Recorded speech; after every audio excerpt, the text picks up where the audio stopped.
order. Let the record show that all of the supervisors and citizen members of the committee are present.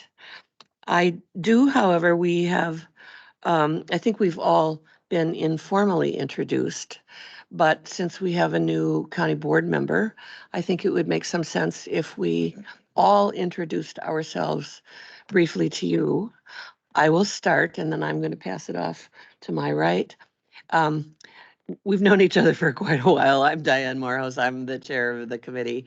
I've been on this committee for 4 years, and every once in a while, I have an instant that I think I understand it, and then it usually passes. Polly. And I'm Polly Rudy, citizen member, have been involved for about a year now, I think, learning a lot every day, and from the Colfax area. Pass it to Andrew. Hi, I'm Andrew Hagan. This is my second term as County Board Supervisor. And I suppose before this or so, my father was actually one of the computer programmers to implement the Affordable Care Act program system at the state of Minnesota. And he worked with the Department of Human Services there with WIC and all that stuff and getting the computer side of all that stuff lined up. Greg, Veterans Office. Good to see you, Michelle. Good evening, Pat Breslin, District 2 Supervisor, and like Andrew, this is my second term on the board. Cassie.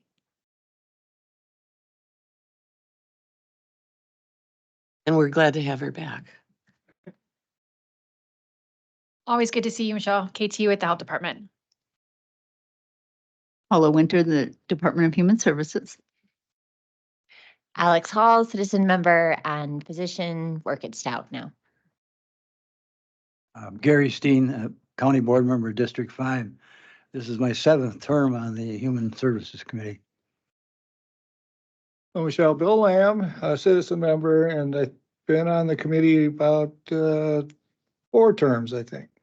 The start of this is actually, yeah. So welcome. He knows everything, apparently. All right, and then we'll pass it off to you, Michelle. So I am Michelle Bashan, first term, District 11. So just voted in. I do know all of you from YouTube because I am an avid viewer of the Dunn County YouTube channel. I did also work for the county for 5 years, so that helps too. And like my husband is a client of Greg, so I'm very happy with my veteran support that we get here because I have a veteran near and dear to my heart. So, yeah.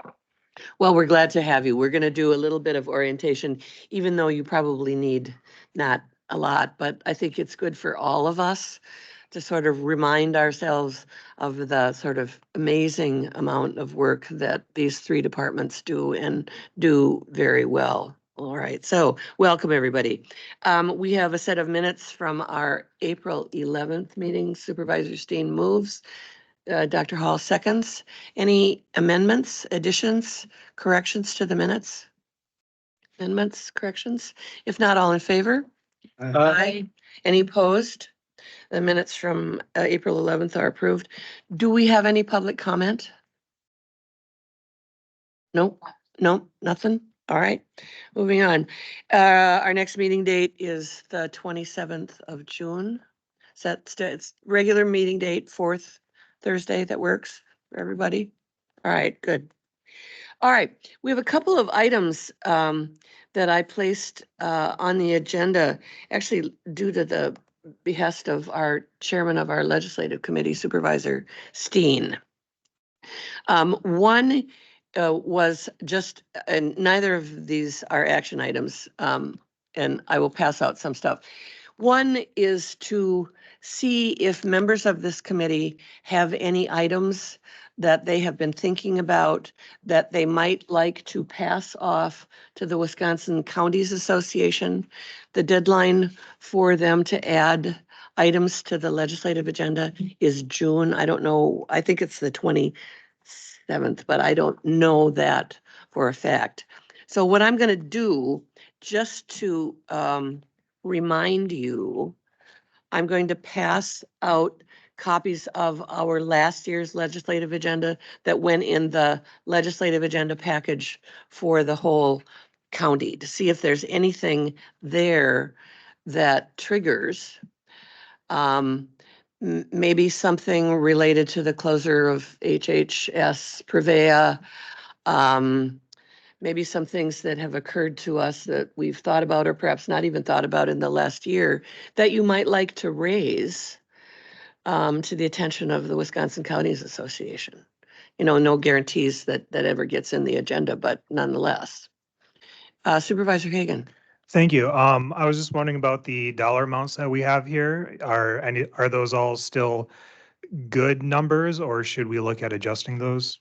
When we take up the legislative Okay. agenda, when we take this up specifically, yes, we're going to have to look at those numbers. I think some of them are pretty outdated, and thank you for bringing that up. All right, thank you. That was my only real concern over Yeah, last year and this year. yeah, yeah. And I don't know if there's anything in here that pops to the fore.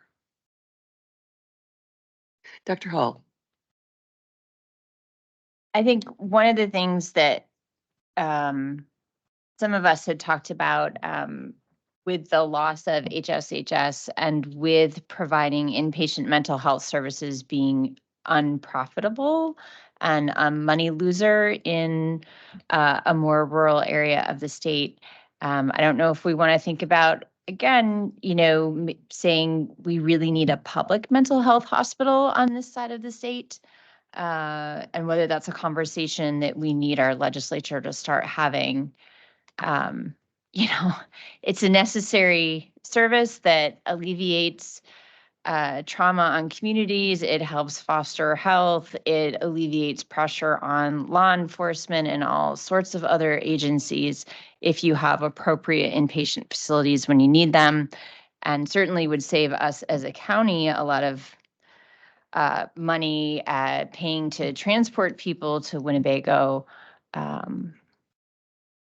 So when I looked a while ago, when we some of us were first having these conversations, 2/3 of the budget for the public mental health hospitals comes from like fee for service, comes from insurance, Medicaid, Medicare, those Right. types of things.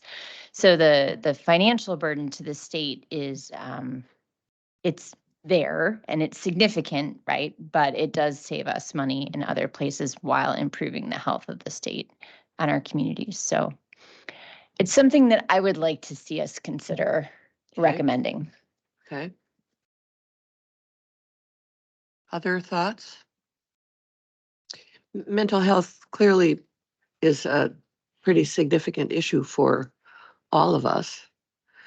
We did mention it in the legislative agenda, but we certainly didn't ask for consideration of a public hospital. Supervisor Steen. Yes, the reason that we're trying, I think this is a biennium budget year, isn't it? Yeah. Coming up. The reason that we're moving it up is that we want to get this information to the Wisconsin Counties Association so they can get it to the legislature to consider prior to making their decision. We're kind of trying to fine tune our approach here. And I will get you a copy of the current legislative agenda for the Wisconsin Counties Association. Some of the items that we're talking about are already on there. For instance, for the Justice Department, the witness, whatever they needed more money for. The victim witness. Yeah, program. yeah, that type of thing that's in there already. But it never hurts to add a county's resolution or a county's ask about this to keep it at the forefront. And then I think additionally from our point of the state, because of Sacred Heart, St. Joe's, and Prevea, it's an added stress point for our part of the country. Sure. So, and that we're trying to be proactive. And then just a shout out to Paula there, or a question. When we talk about the perhaps Medicaid expansion, if there's some way that we could put a quantitative figure, head count, money wise, on the impact it might have on Dunn County. I don't know that you can do that, but always to have some financial impact along with your request lends a little more gravity to it because you're hitting them with the facts. So That's what I got to say. Thank you. Supervisor Hagan.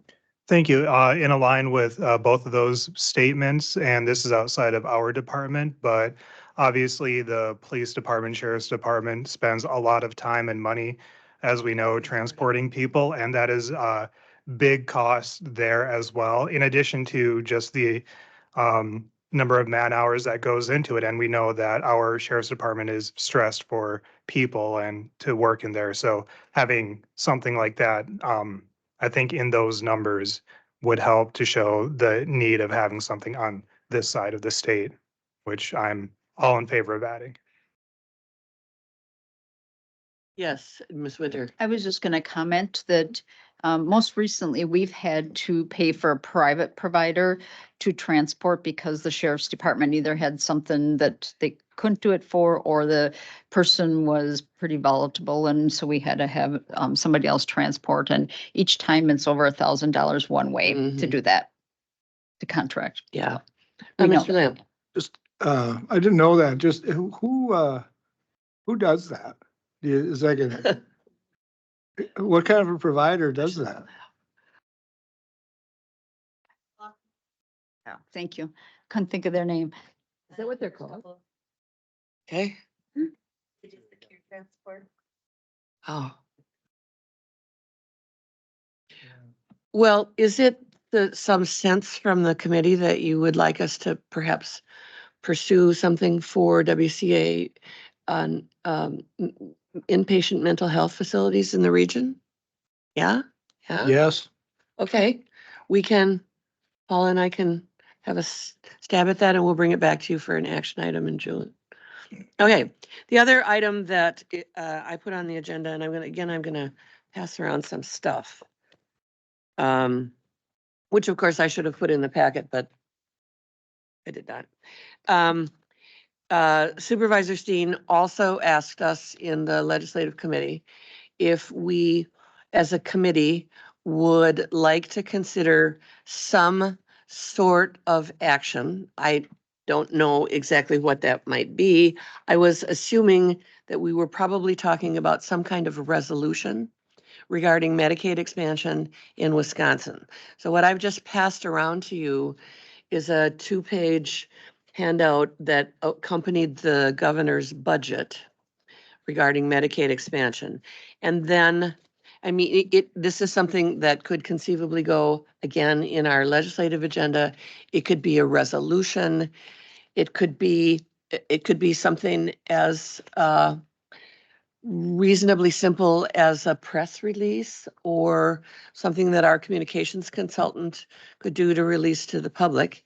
In the form of a resolution, I'm going to pass this around. There are lots of these in the state of Wisconsin from counties, resolutions that have been enacted supporting the state's expansion of Medicaid. This is just an example. They all almost are word for word. And much of the data in this resolution comes out of the document that I handed you from Governor Evers. So again, this is not an action item, but it is something that I'd like a sense of the committee that you might like us pursue. There's no timeline on this in the way that there is for any information to go to WCA. There is quite a lot of information suggesting that Medicaid expansion in Wisconsin might have prevented the closure of HHHS Prevea. And obviously it would in many ways benefit the clients that we directly serve.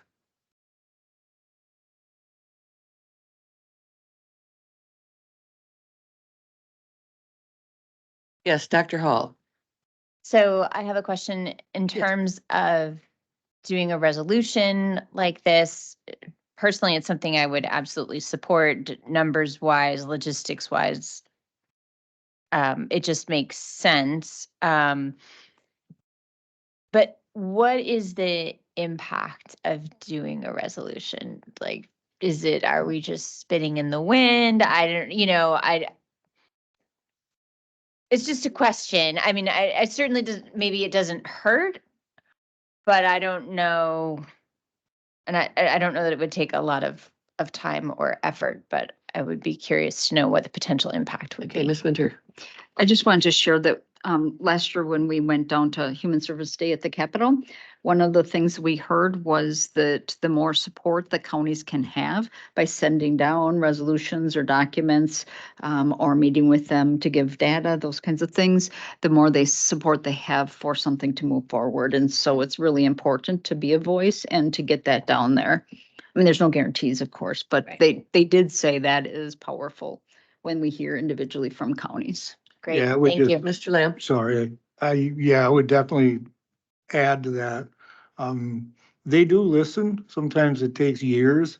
But if it got to a point that, whoever is in charge of the legislature at the point, but there's 72 county resolutions saying expand Medicaid, and here's why it would be beneficial to Wisconsin. At some point, they'll have to start listening. And so, yes, it's may seem like peeing into the ocean or whatever, but it adds up and it would be impactful.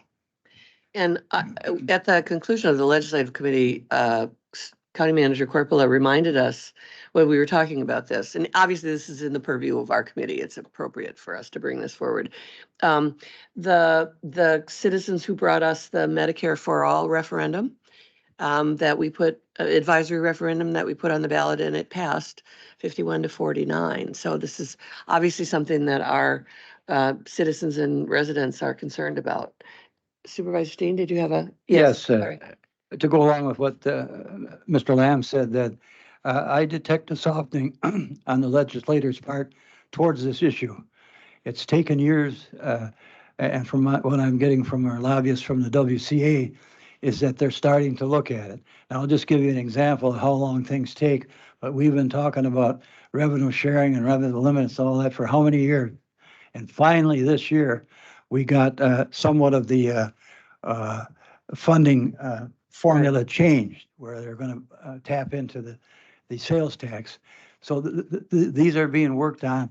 And then also from my point of view from Dunn County, the more facts, and by facts, I mean the facts that you can give them, it accomplishes two things.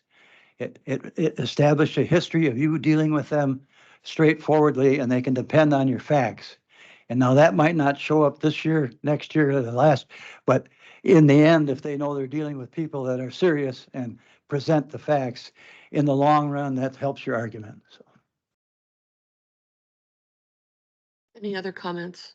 Supervisor Hagan. I have two questions and a comment / suggestion. Two questions for clarification. One, how many counties have done a resolution like this already? Do we have that number? I looked for it today and couldn't find it, but I'm sure it's out there. Okay. Second question, if you don't mind, clarification. For a resolution like this, does this just come from our board, or does it go to the full supervisors? It comes from Health and Human Services to the legislative and or executive committees. It has to go through exec, and then it would come to the full board for a vote. Okay. And then finally for suggestion, I know this is boilerplate. It looks good. I was wondering, as I think Supervisor Lamb said, the more, I don't want to say specific information we have, or sorry, was it Supervisor Steen that said that? I forget. It was, but Supervisor Steen, it okay. doesn't matter. Okay. Your point is well taken. Yeah, specific information that we have towards Dunn County for this issue, I think would make that stand out more towards the people who finally get this. And yeah, and certainly those data are available if you choose that this is something that you wish to pursue. I only handed out a resolution thinking that that's one way to present this information, and this is how some other counties have done it. We don't need to use that language, or we don't need to do it at all. I do like this idea versus just a generic press statement, because this is more of a formal thing. And I think the more formal wording that we have for something like this, it would be taken, I don't want to say more seriously, but it would be looked upon more seriously. I think so. Yes, Dr. Hall.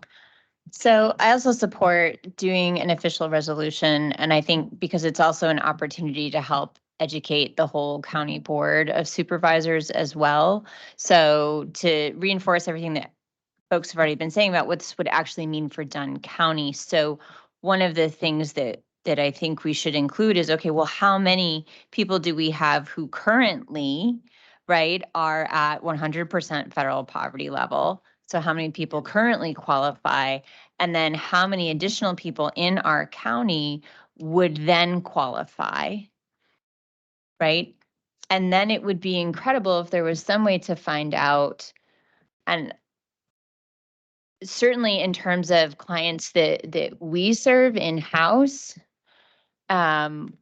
what percentage of our clients actually have insurance that we can bill, right? Like, so how does that actually impact county operations and ability to bill insurance and get payment? And I don't know if Mayo can tell us or give us any information, but it's like it would be a really strong argument if we could say this is how many people in our county are going with bills unpaid, are going bankrupt because they fall in this in between 100% and 138%. And I don't know if that data exists. I don't know how to get it.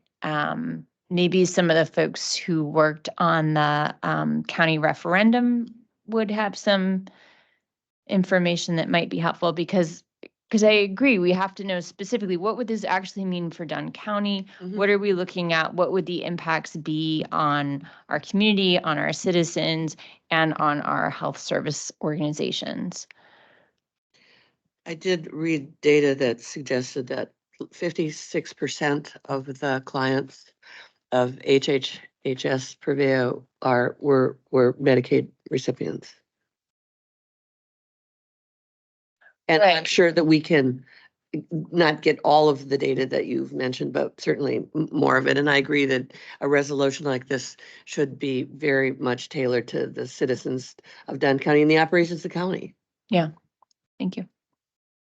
Other comments? Okay, we'll proceed with that and you'll see it. You'll see some more. All right, moving on to item 7, Veterans Service Office. Greg, you on? And thank you for our flags. Thanks for doing what you do. Thank you. All right, good evening, everyone. I'll start the evening's report off with the memo formatted description of what our office does. And again, way I approach a report is identify local activities that are going on, local benefits, and then state important items or additional things that I think that is worth noting at the state level, and then federal benefits as well. So with probably the biggest local thing that happened was really the completion of our Veterans Outreach event that we had, which is, I can't say enough good things about staff in the office, because it is extremely large thing to take on to be able to organize, and the additional extra time. We did have a planning committee that were extremely helpful with that, and so I think just kind of some of the rough, say the final numbers on that. We had 159 people come to. We had 160 pre-registered, but 30 didn't show up, and then others don't register, just show up. So it worked out great. And then vendors, we had about 25 vendors, and from my some feedback I received from the vendors and resources, they felt very included. Is probably the best way that I would describe that. And I think that helps let them know that our commitment to them, because we're all partners in providing benefits and getting information out. So I would look at that as a success. We've done quite a few events at the Menominee Alliance Church. The venue there works well because they allow us to have access to the kitchen. There's classrooms when we have the breakout sessions. So there was some feedback on, there's some additional background noise because there was so many people there. I figured, hey, we'll do one of the educational pieces right within the gymnasium. Bad decision, but it was a decision rather than sitting on the hands, because we just wanted to make sure that people were going to be comfortable, because classrooms with the volume of people we had. So some would maybe do differently in the end, but there's just a lot of background chatter because we have the resources right there in the gymnasium. Our event speaker was absolutely incredible because of really telling his story. And and stories are powerful because he's no different than anybody else sitting at a table. It's just that he, through efforts and work, he now is where he's at in life, actually continuing to serve. And that within the veteran community, and actually I'd say in the whole, like, veteran families, you don't have to be the one that served, you can be the one that supported. There is a continual commitment to give and to help and to serve. That is just something that just is developed when you see that. And that for this individual, Mr. LeCount, he is the executive director of a nonprofit agency called Camp Victory. And it kind of spun off from the Neelsville High Ground. And so they have a whole bunch of acres that do hunting. They teach people how to do sap to woodworking to cooking and stuff. So it's very, very interesting. I think it's good for people to see that he was, and he tells a story. He's like, I was in a chair across a desk in tears. And, this is where I'm at now. So I thought that was a good, and he's, he looks the part. He's tough as nails, and so that's always good to see that, the emotion and stuff, because that shows the healthy part of an individual. So huge success. And again, a couple VIP with the Wisconsin Department of Veterans Affairs secretary showed up, got a few photo ops. We don't give the microphone to people that are there for other reasons. This is just a non-political, non-anything. It's all about benefits. And we let them know well ahead of time, like, hey, we'll absolutely recognize you and let people know, come and ask questions and provide that. And he was really open to that part. And the I think it was Channel 18 showed up as well, got a little bit of a highlight. So again, it's emphasized and highlighted the Dunn County veteran culture and commitment. And that's really what we want to have on, because I think I've heard in some other meetings, it takes a lot of years to change a culture. And so, that's what we're trying to do. The other thing on state benefits, we received our grant check, which is always a nice thing. You can find out you're approved for your annual grant, but it's nice when the check actually shows up. So a little bit of an increase. We normally would receive 11,000, but there's a little bit of bump up, and that again shows a commitment at the state level, knowing what service offices bring to the counties, or expectations that they should expect that they bring some value to the county and the residents. So there'll be a budget adjustment. I think I said this last month. You did. You Okay, did. all right. It's okay. We Uh, remember. Yeah, so they're hopefully they'll still let the payments go through. I think the so. budget adjustment. And as well, I'm gonna jump back a little bit regarding the event, because I just want to highlight the community support. I kind of glossed over that.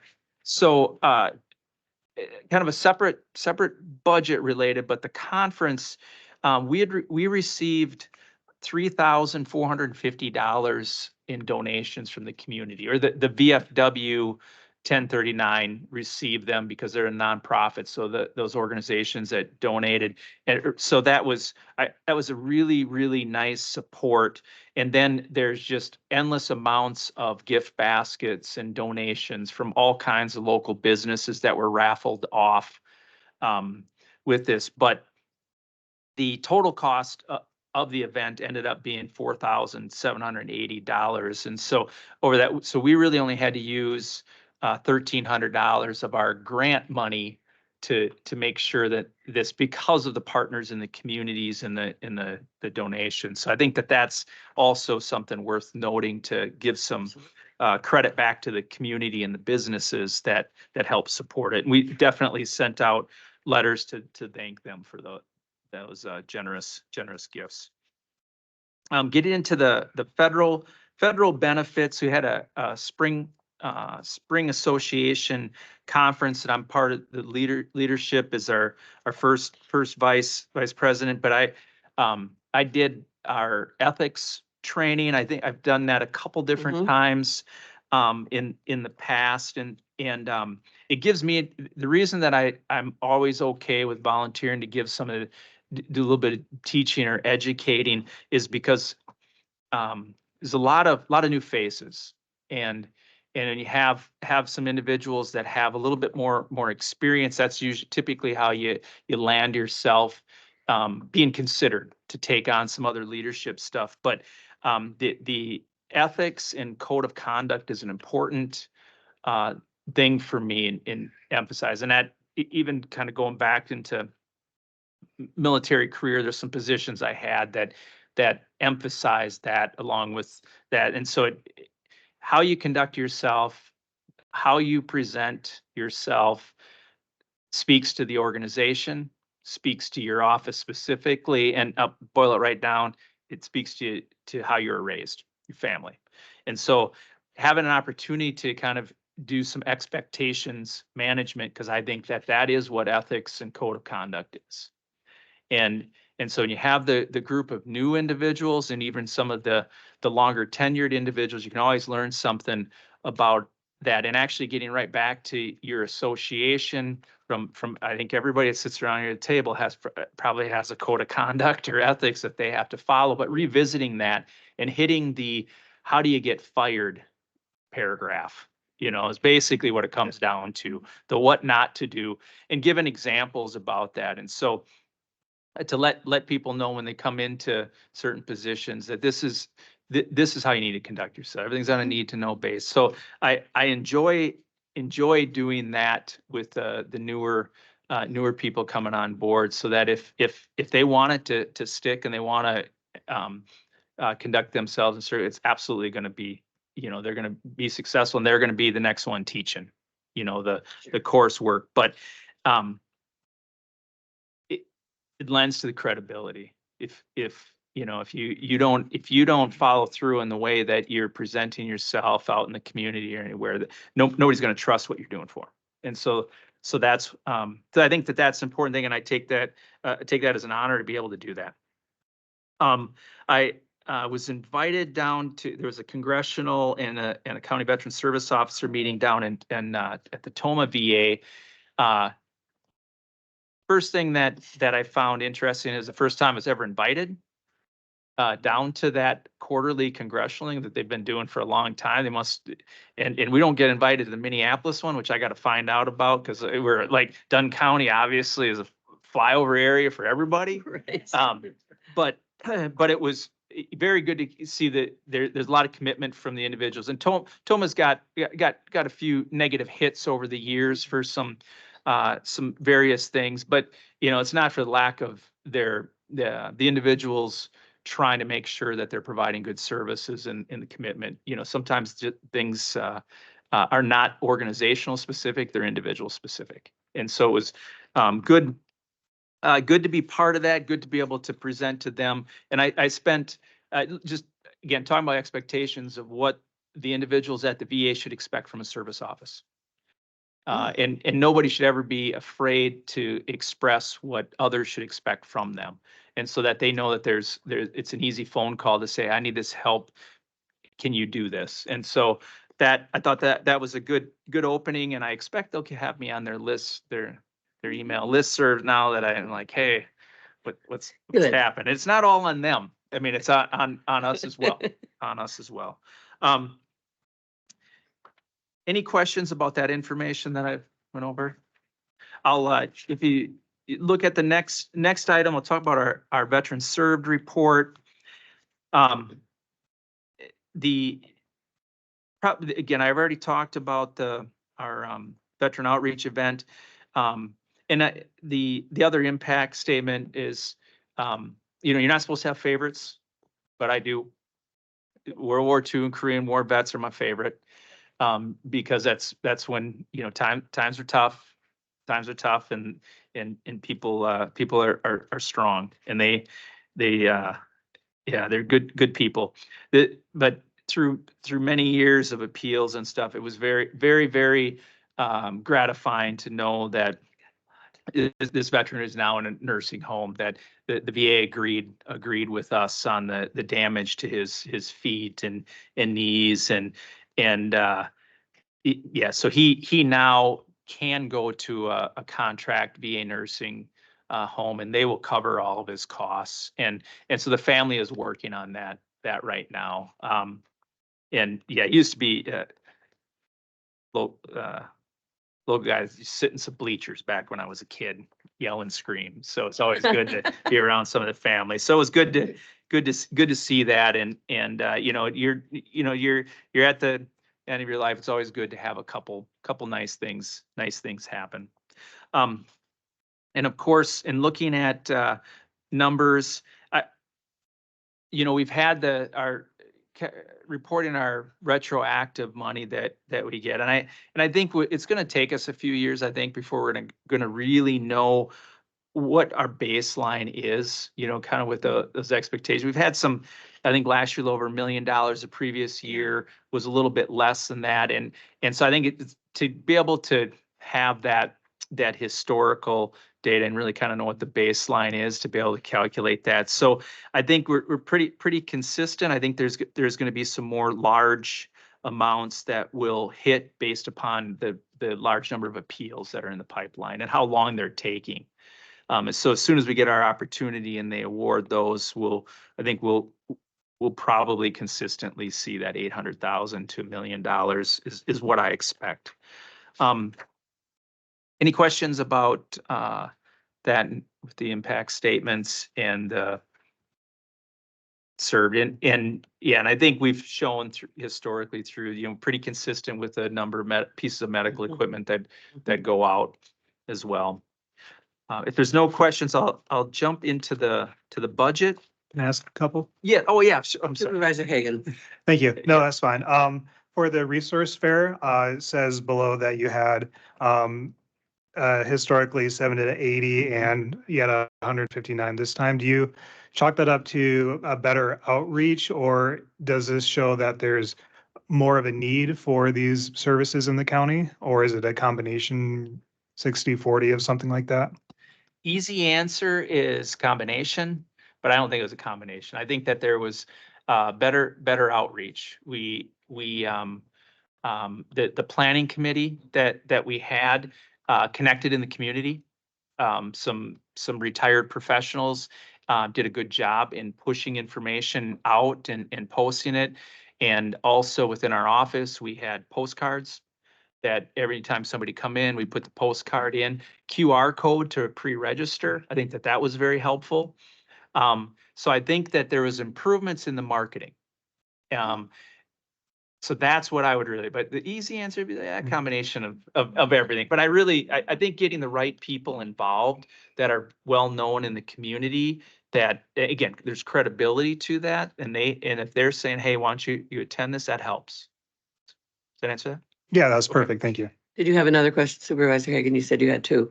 Oh, yeah. My second one for that was this might be too soon to tell, but have you since then been seeing an uptick of services, people walking in the door at the office or anything like that? Yeah. It's so we to strategically try to avoid the kind of the mass rush to the door. We actually partnered. We've got some great service officers in other counties. So I requested some help from St. Croix County, brought two of their assistant CVSOs, and people when they they pre-registered, they could sign up for a one-on-one claims review to take care of some of those questions. And I trust what they bring. I'm never afraid if anybody's critiquing my work or any staff's work. And so that helped kind of defray some of that mess, but we've been booked up solid since, which is good. We want people to do that, but it does, yeah, it gets a little taxing, you know, and it start to, you know, sun up to sundown on some of that. But yeah, great. I mean, that, yes, people are coming and they should. That's perfect. Thank you. If there are no other questions for Greg, you can move on to budget. Okay. So nothing significant to report on the budget, but I would just want to point out a couple highlights as we look on page 2 under our operating, as I call it, our operating cost center. The nothing significant with salary and fringe. We move into operating costs. We really have a very minimal operating costs that we have control over. So it's usually around $5,900, and I don't see anything significant with that. Maintenance contracts, IT stuff, we don't, IT controls those costs. So just to kind of point that out on an educational part. Moving on to our Veterans Relief Cost Center, and our office has 3 cost centers. It shows up now with the carry forward of $8,860 was added into that. And so with the Veterans Relief, we'll be doing a budget adjustment on this as well, because we're being reimbursed by the VFW 1039 for the cost. We incurred the costs for the conference. They've already cut us the check and it's deposited. Just have to add that back in. And then the grants, I would point out to the projected, I think this is significant to note, underneath the salary and fringe for the total 2024 projected line, it's projecting 18,639. That's an incorrect. I need to update that. That's based upon, because last year we'd received ARPA money that plussed up, so we had like 28,000. And so when they're automatically projected unless we get in and fix those projections. So yeah, so if anybody looked at that and said, how can you project to spend that much more? We probably should have a talk, right? So we're, so that'll be adjusted on that. So those are really the highlights that I would point out regarding the budget. Any questions? Any questions for Greg on budget? Okay, that concludes my report. Thanks. All right, thank you very much. And as you say, I mean, if it's about changing climate in the county, you are doing a really, really good job of making that happen. And I hope you know, I mean, I say this a lot, but I hope you know how much we appreciate the work that you do. Is it because I gave you a flag? It's because you gave us a flag.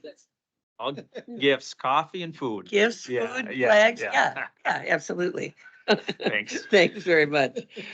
Moving on to the Department of Public Health, KT, it is in your court. Good evening. So you have a couple things in front of you today, as well as in the packet that I wanted to start with about orientation.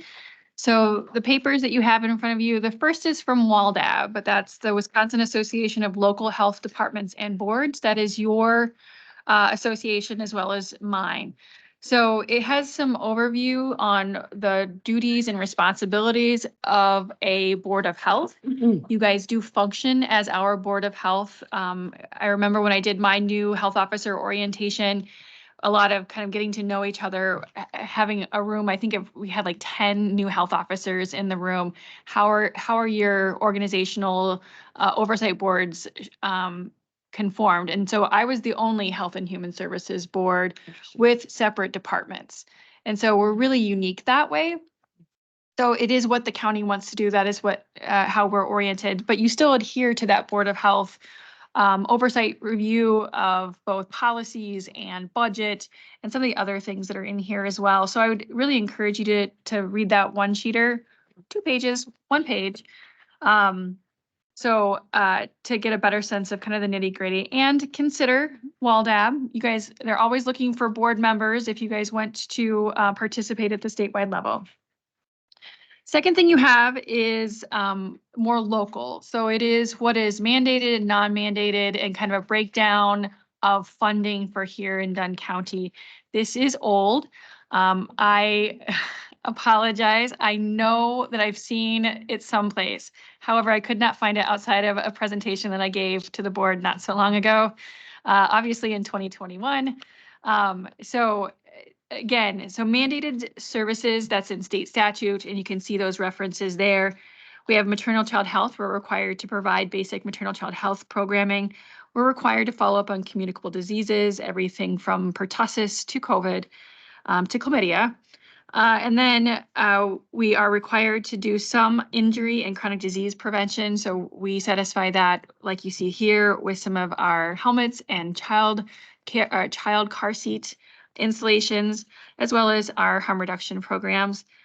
We are required to perform a community health needs assessment and community health improvement plan. We are finishing up our newest cycle, and that should be out here hopefully beginning of June. And then Health Coalition is really the mechanism in which we complete the community health improvement plan. So that's under mandated. And then emergency preparedness. And that can look like avian influenza, that can look like tornado response, that can look like COVID. Most of these are not well funded. So for example, external to COVID, we receive $4,500 for all of our communicable disease follow-up. We employ 2.5 public health nurses to do that work. Doesn't really result in a funded mandate. So just be aware that those mandated programs aren't necessarily the funded programs. Because we are a level 3 health department, we also have some other programming that is not mandated. I'm sorry, there Would you was- like an explanation of level 1, level 2, level 3? Sure. All right. So Thank you. level 1 is basic. You only do mandated services. Level 2 is you do mandated services plus some. Level 3 is the highest level. So we are one of the smallest level 3s in the state. And so we have some revenue generating services that are not mandated, but for the most part, really support a lot of that programming. Our well program, so, and that is a little fuzzy, sorry about that for my old eyes. We do the transient non-community well program, and we are delegated from the DNR with their well program. So both of our TNs and our delegation program bring in some funding. We are not required to do food safety inspections, but we do them. We are an agent of DATCAP, Department of Agriculture, Trade, and Consumer Protection. They bring in revenue, and you guys have talked about those fees in the past. And then reproductive health. Again, we are not required to do that, but it is a gap in our community, and it is one that we have been supporting literally for 30 years in Dunn County. And then again, for some of the programs that are almost fully grant funded, WIC is a federal grant passed through the state to us. It is fully funded through that grant. Nurse Family Partnership, we've talked about NFP quite extensively. We have we're moving towards the right direction where we have more grant funding. When we first started it 7 years ago, predated me, it was almost levy funded completely. And so we are moving in the right direction for that. And then MA Overmatch or Forward Health. We are one of the groups that support folks that have questions in getting set up for Forward Health, health insurance, and or other services like our benefits like food share, Badger Care, that kind of thing. We do have that's a 50-50 grant match, again, federally through the state to us. So that's kind of the nitty gritty of what we're required to do and what we do, how it's funded. You also have this lovely glossy booklet that was put together by our Regional Public Health Readiness Consortia. So right now I'm the chair of that group. And we're really working on partner communication. And so this is something that I think we're at 17 and 2 counties and tribes put together so that we could effectively communicate what is public health and what do we do in the community. So I think they came off the presses last month, so it's really nice and timely. Sorry we didn't get it to you earlier for some of your community outreach events, but it gives you a good sense of kind of not only overarching things like statute, but overarching things like principles, like the social determinants of health, or the things in your environment that can make you sick. Any questions on any of that? Mr. Lamb. Can I get one of those booklets? I don't have Oh, one. sure, yes. Here, I'll get another one. Okay. And I don't have the papers. I'll get you the papers. Okay. All right. So that's orientation. Any questions? Basic questions overview for the health department. All right, go ahead. Okay, so also, so in the papers, you have my board report. This is a long one. Usually I try to keep it to 2 pages front and back, but we have so many wonderful pictures that I really thought it was worth the time and not too much trouble to read, to go through what we have here. We also had a resource event. If you guys will remember, we are the reason that we had to move our timing. On the 18th, we hosted a great event where we had a child development psychologist and musician, Jim Gill, come and play the banjo and have some recordings of like accordion and other fantastic music for kids to move and interact and enjoy. We ended up with about 15 vendors, 40 families, and 100 individuals.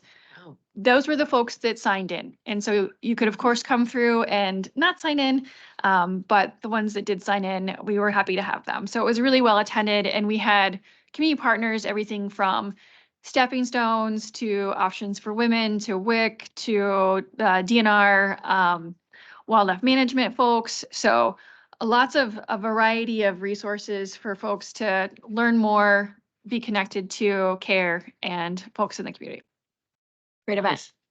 I am incredibly proud of the gorgeous art installment that is now up on the wall. 8 by 10, huge. I tried to get it in the back of my car. It did not work. So that kid art was produced with support from Mike's Art Supply. So that was really nice.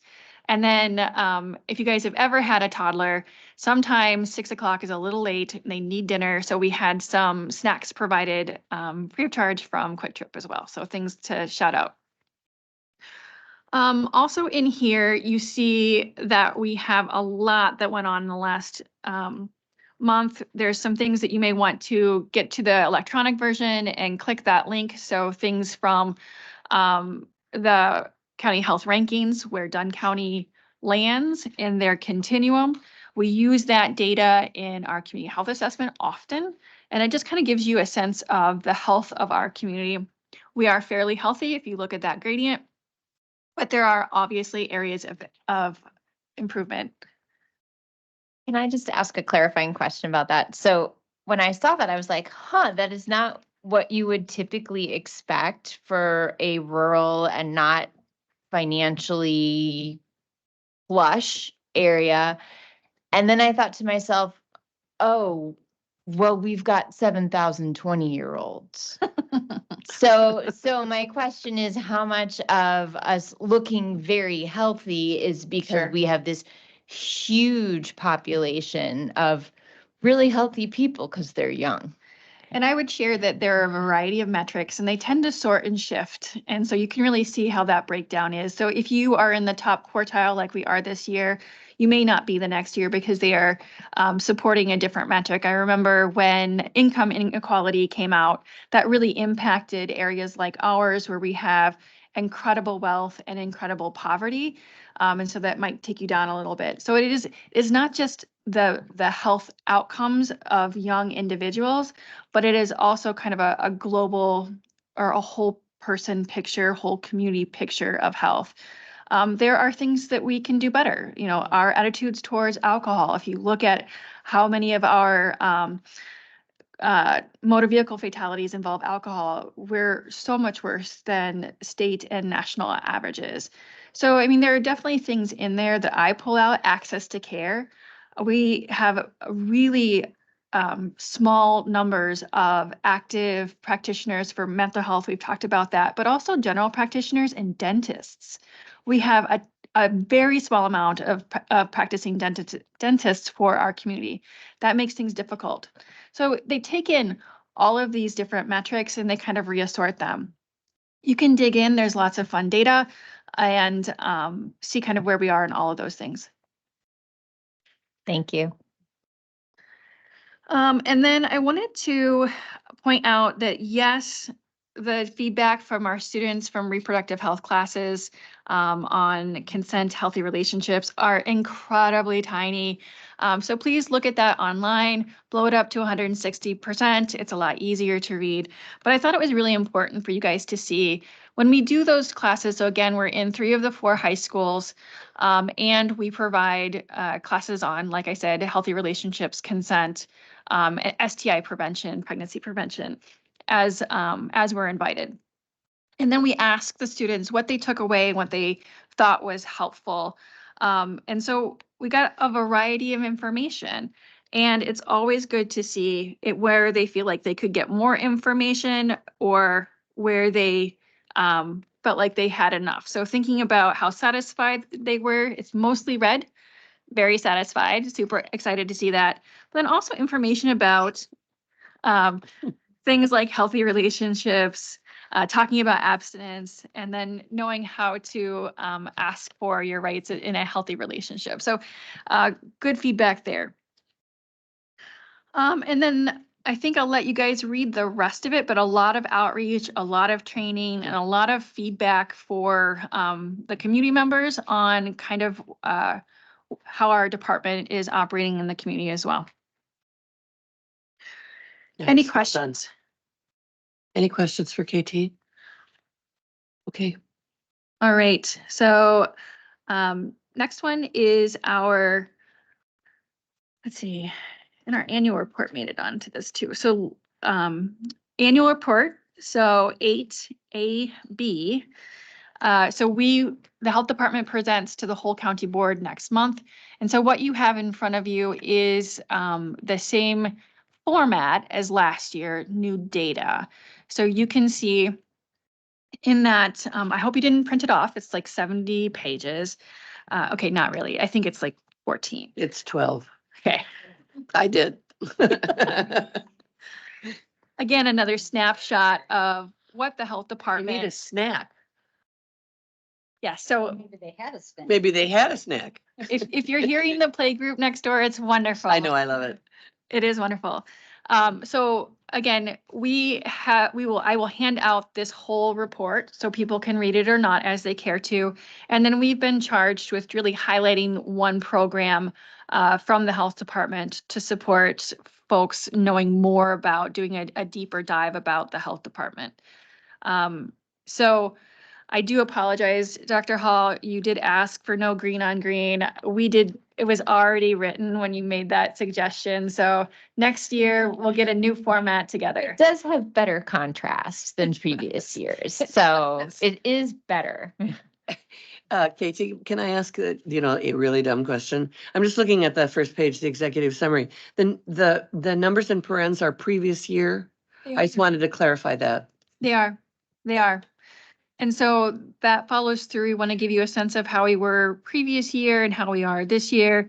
And so that first page gives you some high level overview of our community as well as the department itself.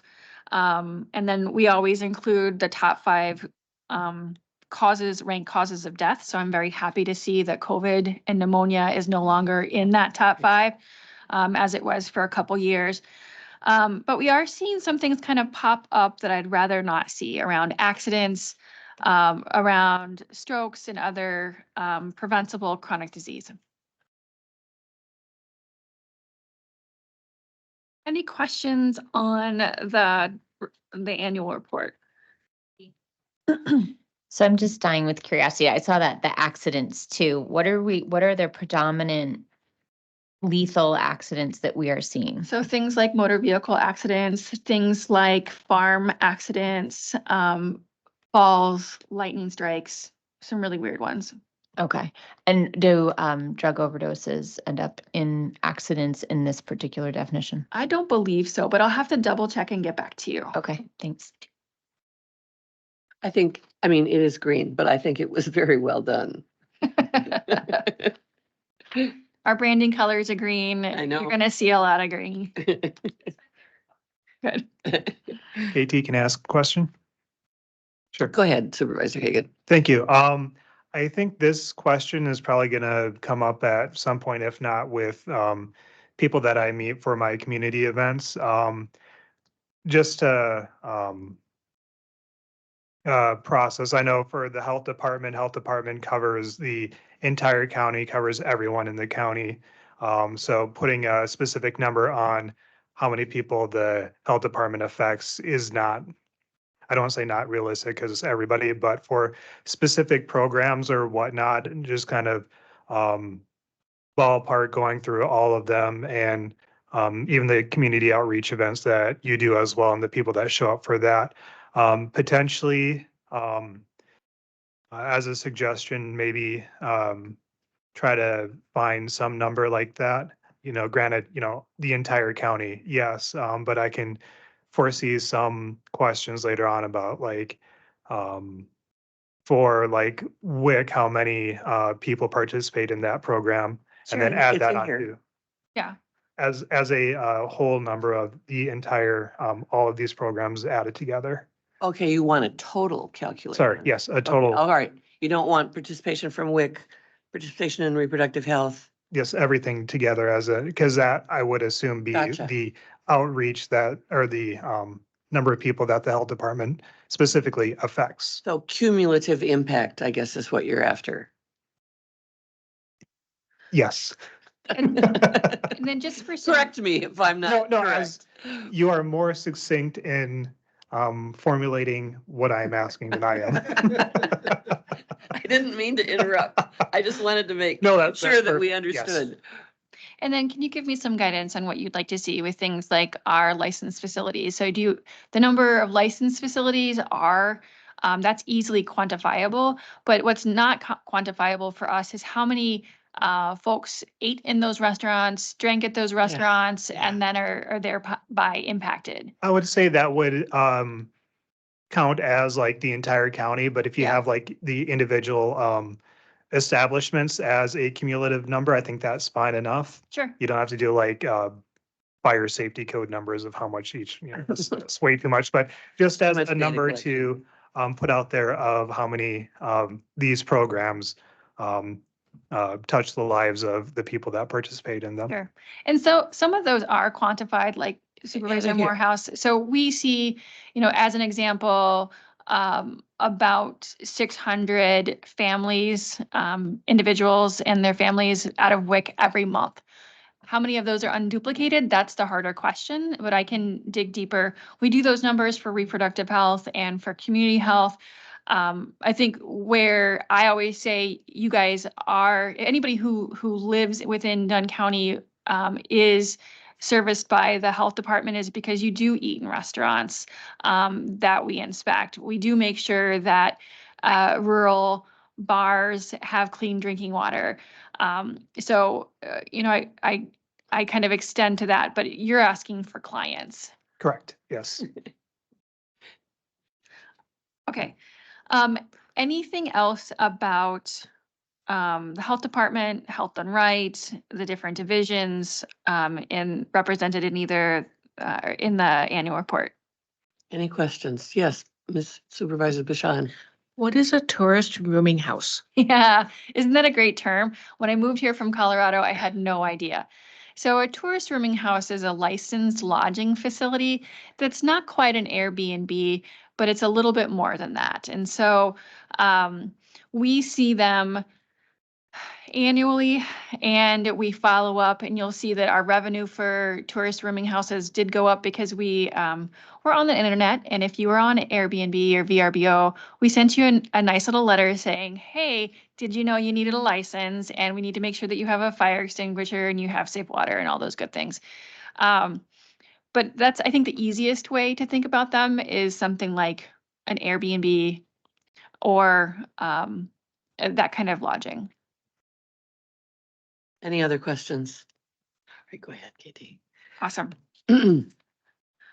So if there's no more on that, you guys can take a peek at our financials.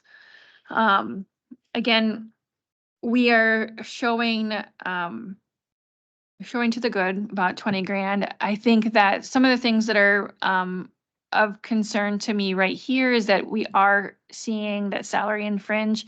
I'm a little surprised at that breakdown between salary and fringe and operating. So I want to double check that we haven't made some operating purchases that are then being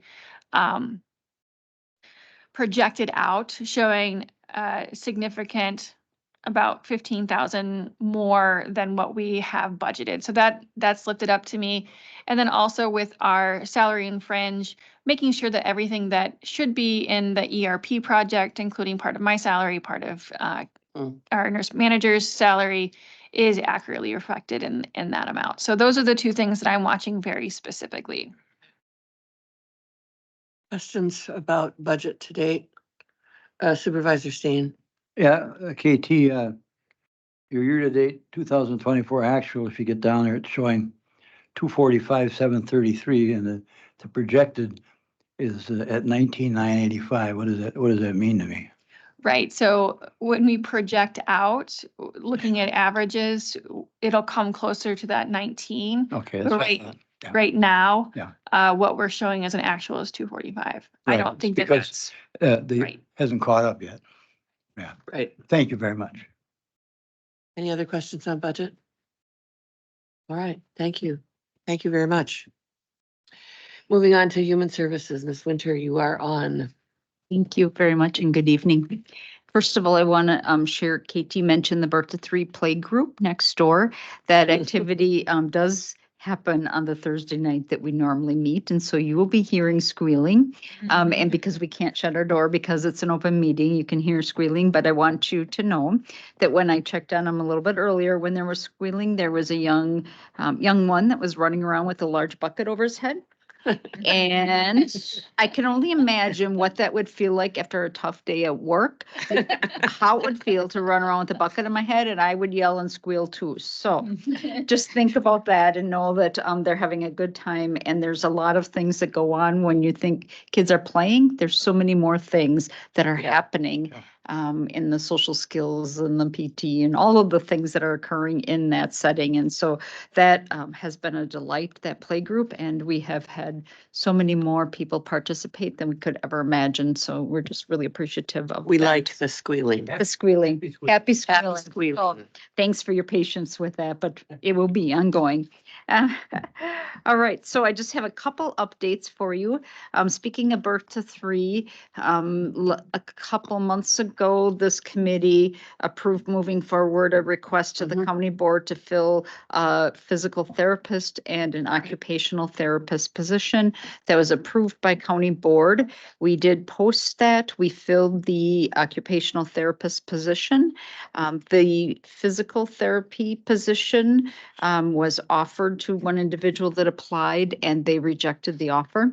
The funding was not adequate compared to what the community type reimbursement is for that. And so that was declined. We've not had any other offers. We've posted it for probably a month now, and we have no one else that it's applied. So we have done some more work looking at potential contracted partners. And so we're looking at that more extensively tomorrow, actually, and going to try to figure out what we can do, but we'll have to end up going the contracted route most likely. Dr. Ho? So my question is, if our pay scale is so, is it, how do we benchmark compared to what a physical therapist down the road here or working at Mayo, do we have an idea of how we compare to those? Like, is it glaringly a problem? I can only tell you personally because I do see one, and for a half hour, I do pay about $80 to $100, depending on what that is, for my activities in a private setting, and that's non-insurance bill, that's out of pocket. And our rate was what was it, 35, something like that. I have to go back and double check, but it was somewhere in there, and that was at the top of the scale. I should say, we didn't go to the very top because we didn't want to go over somebody that's been here for a very, very long time in that same scale, but we went to close to the top, and it wasn't close to it. Yeah, not even close. Mr. Lamb, did you have a question? Okay. Supervisor Steen. Yeah, so I'm sure you've had discussions on this situation. And I know in some cases in other departments, they've been able to jump the pay scale to secure people. Is there any thought of pursuing that avenue here? We would have to ask for reclassification again because the grade they were in determined like that is the top, so you can't really jump much more than that.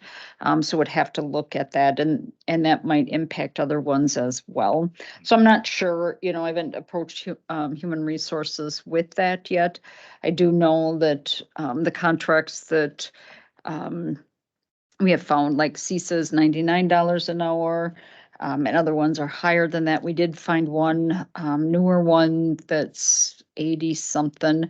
But tomorrow what we're doing is comparing apples to apples. Because I got to make sure that we haven't done that yet. We've just put the feelers out there because I want to make sure, that the same benefits are being provided in each one, and there's not other costs that are hidden in those things. So that's on our agenda for tomorrow. But So you employed one, is that we correct? employed one. And I think if I got my information correctly, it's actually you save money by doing that on that one. Is that correct? Both of them, we would have saved money compared to the contracted, Yeah. but in the end, that offer was not accepted. Yeah, then you probably have to factor in what this would do to your morale in your pay scale, That going would be, forward. that's another issue, yes, Yeah, okay. that we had to consider. Yeah, thank you very much. And at some point, HR might be of assistance, but Right. when you have these benchmarks, Yep. you'll have better sense. Yep. So there was that. My other update is next month is our turn for the Department of Human Services turn to present our annual report to you at next month's meeting here in preparation for county board. And then in your packet was my update, but I have orientation, so I'm going to kind of skip over that unless anybody has questions for me on my report. No, but I loved the report from the community health worker. Wasn't that nice? That was very, very nice, and thank you for including it. It's wonderful. And the donations, today was our mental health training, and it was Jimmy John's we got from 55 people. Yeah, for the Nice. whole thing. So Nice. chips and everything that goes with it. So that was really cool as well. That's good. We might have an extra bag of chips upstairs if you want one. All right, so I want to go to orientation next, and Cassie's got the PowerPoint up there. Hey, Paula, real quick, may I Yes. ask, may I offer the same thing I asked for KT for next month, maybe have in the back pocket the amount of clients served in your department? Yeah, the challenging part with that, Supervisor Hagan, is so many of them are cross. So I have no way of knowing who's on fair food share, who may also be a mental health consumer. And so to develop something like that would take me, and I don't even know if I could do it, but it would take hours and hours and hours to bring that. So I think looking at the programs, and we got the data in there for the programs, but I think it would be really challenging to bring it Sure, to not, the level you're asking. that's not the level I'm asking. Okay, because to separate out that, yeah, that's fine. If just the individual programs and then just the cumulative amount of those programs, even if there are duplicative, I think in my mind, that's fine. We can just parse, this is the number of people, keeping in mind that some of these numbers include duplicative services. We just have to be careful in those requests that we're not asking both KT and Paula to do a good deal of extra work. That's not, Yeah, I that's not, hope it's that's not not our extra. job. Yeah. I'm just saying, I know, I for understand. the board and all that stuff, or for other people who may want to get an idea of, well, how many people do these programs actually, serve and help in the entire county? So I figure having some numbers to say these are who are affected would be helpful. So that's all I'm wondering. And if it is, a big ask, just Okay. it's not Take a a big, look at it and see, but I'll see what I can do, but otherwise, yeah.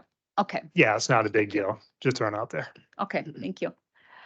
Any other questions before I move on to Go the ahead, please. orientation? Okay. All right, Cassie, hit the next one. Thank you.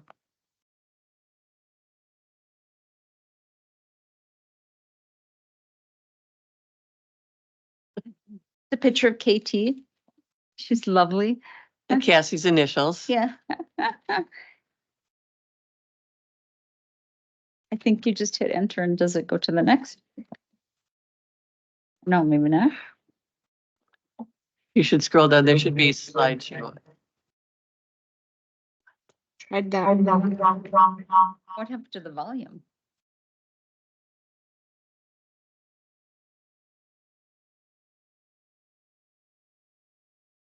There you go.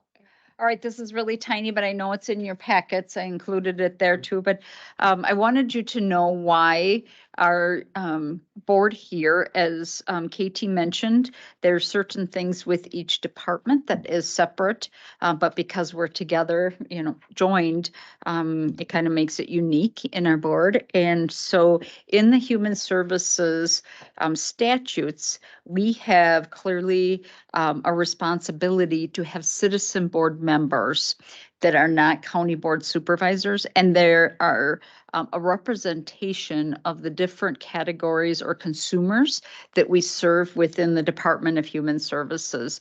And so I'm not sure if you're even aware as citizen members that Mr. Lamb is a representative for older persons. So they bring the voice in. So, I mean, I we had to all laugh can, out loud right? when I saw that. Because I'm in there with Mr. Lamb being an too. older person, so I could bring that voice too. But really, their purpose on this board is to really be that voice of the community. What are you seeing? What are you hearing?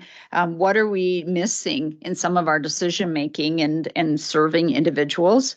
Polly is here on behalf of the Children's with Disabilities and the mental health, and so her experience in the school in Colfax really brings that information in. Certainly they're serving kids with disabilities and mental health there. And so that's the voice. And then from the public health side, we have Dr. Hall here representing a doctor. And so that's by statute as well. And so we have the board members, the official county board members, and then we have the citizen board members.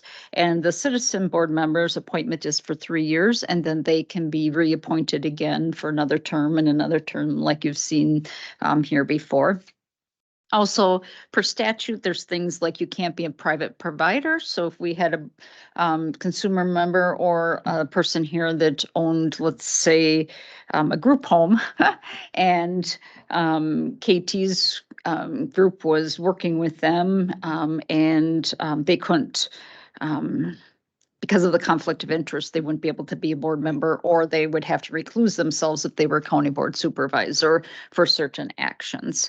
And then according to the statute, at least one member appointed to the board must be an individual who receives or has received services or family member that has received services. And so when we look at the consumer end of it, we're considering those pieces of that.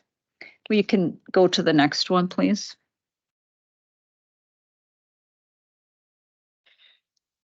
All right, so the reporting relationship, or first the vision, this vision came way before me and you'll find it on all your documents, but you're the leadership that advocates for the health, safety and welfare of Dunn County. That's your vision. And I have to say, I believe you do that very well. And the reporting relationship is that this department, this board here reports to the county board according to the ordinance, which is Chapter 2 Rules of the Board, Section 2.055. You can hit the next one. So next is your responsibilities on this board. And that is to develop policies and authorizing direction for all of the social services or human services and Wisconsin statutes 54.42, 51, 437, and services within the county. So those are the Wisconsin statutes that our department is all underneath. And your role is to then be a policy making body for that. You reviewed our plans and our budgets. You set priorities on program operations with the funding mechanisms provided by federal, state, and county governments. So we have a lot of rules coming down from federal, state, and county. And so you set priorities there. One of those priorities might be if we are told we need to cut money in our budget, which population are we going to reduce funding for? That might be an example of something that might be coming up in a budget season, right? So you would prioritize which services are the higher priority to keep. And this board also serves as the board of the Human Services Department, Public Health, and Veterans as part of this. And then it used to be also the Home Health Department in the ordinance it states, but that closed in 2017, if I have my numbers right, I think.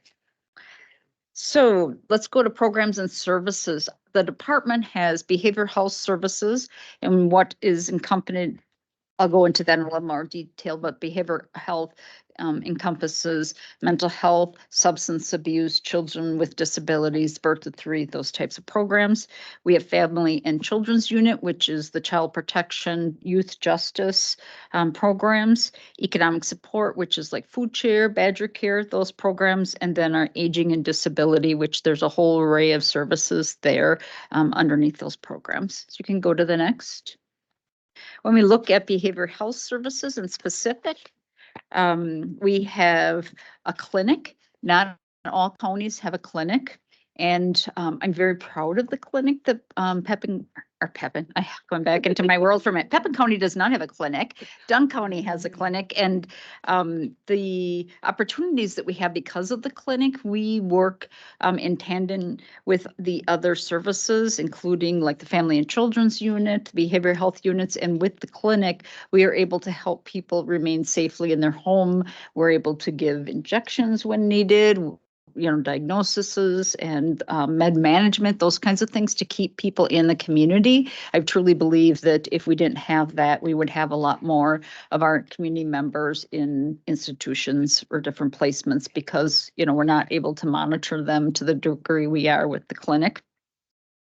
So we have a nurse practitioner, we have social workers, we contract with a psychiatrist, we have a therapy dog, a Spree. I'd love to bring her some night. And when Stacy's done with her, I invited her one night, but she's been so busy with kids stuff, but her daughter graduates now, so maybe we'll get her here. And then licensed clinical behavior health staff and managers.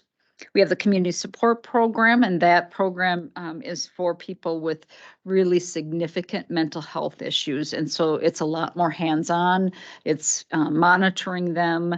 It's making sure that they get to appointments, taking their medication, all of those kinds of things are happening with that program. You can skip to the next one. PEP is our first episode psychosis program, and that Dunn County is the lead, and that is part of like our RWC, which is our Recovery and Wellness Consortium for 9 counties. We wrote a specific grant for this program, and so this really works with individuals that are having that first psychosis. So they start hearing voices, start hallucinating, start, some of the major mental health diagnoses, and they're 19 years old and they're going, what's going on? And their family's going, what do we do? Like, you know, we didn't expect this in our child, or, so really helping families and individuals navigate that. And so we got therapists, we got social workers, we got people that work with education, employment, all of those kinds of things. So you can jump to the next one. We have crisis and adult protection services. So crisis is when an individual has contact with our crisis call center or goes to the hospital or law enforcement, that they're suicidal, homicidal, any of those issues going on. And then we're having contact with them, trying to help connect them with services, following up with them. And then the adult protection is for adults over 60 who are abused, neglected, or financially exploited, or adults that are risk. And a lot of times that is somebody that is self-neglect or like hoarding or not getting their needs met, those kinds of things. And so then we do and if we call it an investigation or look and see what's going on, and then do they need services? And sometimes we need to do things like guardianships, protective placements, all of those kinds of things, helping family members to get power of healthcare, power of financial care in place. And so that's that team. You can jump to the next one. All right, we have comprehensive community services. This is also with the Recovery and Wellness Consortium of the 9 counties. And this is really helping people in that recovery process. It's supposed to be about a 2-year time frame where you have people going, yes, I really want to work on my either mental health or addiction recovery, and they set goals and we help them work through that. It's meant to be short. It's not a lifelong hand-holding process, kind of like CSP is more of that we know it's probably going to be for a very long time that they're going to need help. This is more of a 2-year window typically. And this is 100% paid for by the state and federal government. They said several years ago, I think it was 2013, we developed the consortium. If you have a partner, more than one partner in this program, it will be fully paid for by state and federal. County doesn't have a share, and so we joined together with 9 counties and developed this. So sometimes when you hear things about the budget and money and human services and you think you can cut things, like they're already fully funded or partially funded and those kinds of things. So there's really complicated funding formulas that we'll get into on some other day. And also in this unit, if you want to jump ahead, is the Children's Long-Term Care Disability Services. And that's kids from 0 all the way up to their 22nd birthday that have disabilities. And so helping them and their families do things like paying for a ramp, paying for a bathtub modification, home type stuff, maybe some cares, respite, those kinds of things. And so that program helps with that. And there's funding from the state, and we also have a match with that in there. And then once they hit either graduate and they can go into the adult system, or hit 22 and they're eligible for the adult system, then they kind of move into that versus the kids in this program. So it's not that they're just kind of out there, but yeah, it's that they're into the next system. We have grants that cover grants and tax levy that support prevention, early intervention, and deep-ended services for persons who need mental health and substance abuse help that are not associated with a program. So for example, if an individual goes to Mendota, Winnebago, Trimble Healthcare, a group home, all of those kinds of things, there is no program or funding that pays for that. So then the county's tax levy or a grant, the departmental grant helps pay for some of those pieces, but that's usually where you're hearing the tax levy need is those deep end services that are very, very expensive. Detoxification of substance and inpatient residential services for persons experiencing drug or alcohol related. Right now, that's hospitalization because we have no detox center with the closing of Sacred Heart and L.E. Phillips Libertas. So it's a hospitalization or detoxing at home, which can be very dangerous for individuals. Dr. Hall. So now that it's a hospitalization rather than L.E. Phillips, is there a cost difference than for us? Well, if they have insurance and it's, the insurance qualify, they have qualifying insurance for it, it can be covered. But, as you probably know, it's very hard to get in the hospital, right? There's not beds. People are sitting in ERs for a day or two, 3 days sometimes, and sometimes they are just sent home, instead of the other. So, and then we have prevention funding. So for example, we have funding that helps support the national or the, yes, thank you. Nurse Family Partnership program. So we have a grant that part of that is for prevention, and we can support public health in doing that great work. So, and other evidence-based programming. So that's behavior health in a real nutshell. And there's a ton there. I know I just kind of rambled through it, but you're going to hear a lot more about it, but I kind of wanted to give a little feel of it. Any questions on behavioral health? Hearing none. I got one, sorry. I guess I have a lot of Supervisor questions today. I apologize for that. I don't know if this would be not a point of order, but going back to our resolution or not the resolution, the expanding Mental health, yeah, yeah. the list for the counties, and we were talking about adding in having the mental health center here on this side of the state.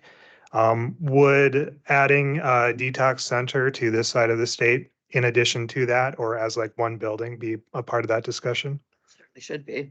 Okay, I'll add it to that. Thank you. all right, thank Good you. point. All right, next we go into the Family and Children's Service Unit. And in there, there's several different types of programming that we have.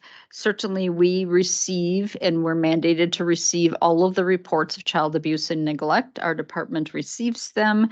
We make determinations depending on what that information is, if we're going to investigate or assess a family, or intervene in a family, and we do an assessment. And then if there is, we call it a substantiation. So if there's enough evidence to show that abuse or neglect had occurred, or if the family is open for some services, even if that doesn't happen at times, if we have capacity, then we will forward it through for ongoing work. And a case in ongoing typically is 2 years.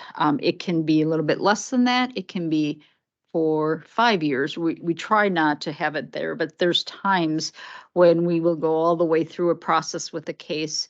We can even go to court and terminate a parental right. A child can be adopted, it can fail, and that child can come back. And so we can have them for many more years if it's a failed adoption. So just depending on the circumstances, it can be short, it can be very long. And depending on what's going on in the family, we pay for a lot of services as far as parenting, mentoring, therapies, mental health, substance, all of those things. We are responsible to the court if it goes there to demonstrate that we have done everything possible to help this family. And it should not be based on poverty or anything like that. So if there's poverty needs, we should be supporting that family to be able to do what they need to do to be able to keep their kids safe.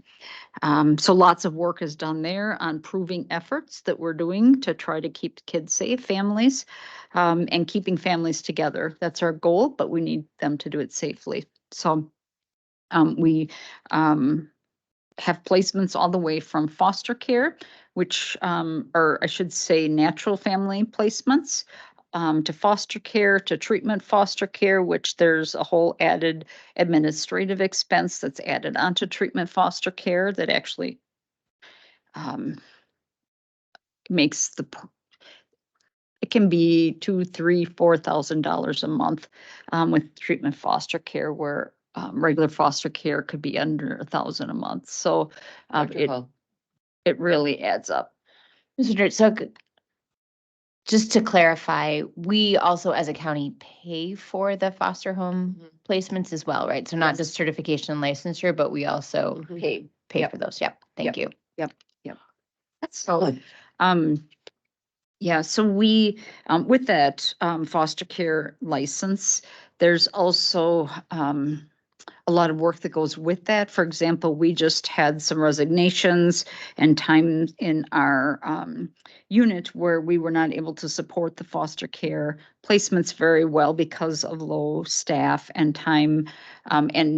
There's a lot of work that goes into training new staff. And by the time the staff got trained, it's very challenging then to support foster homes and do those things. And in addition, we don't have the administrative abilities and training type things that treatment foster homes have. So sometimes foster homes that start off with the county or want to be foster homes move to like treatment foster home levels just because the level of support that treatment foster home agencies can provide for that, but we pay a high cost for that. So I just wanted you to be aware of that there's a difference between that and what we can provide.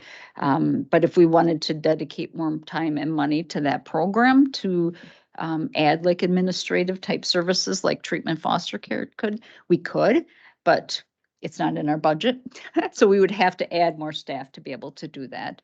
Also, kinship care is family care or like kin. So it might be an aunt. It could be somebody like KT might really not be my aunt, but I've always thought of her as Auntie KT. So kinship might be that type of relative as well.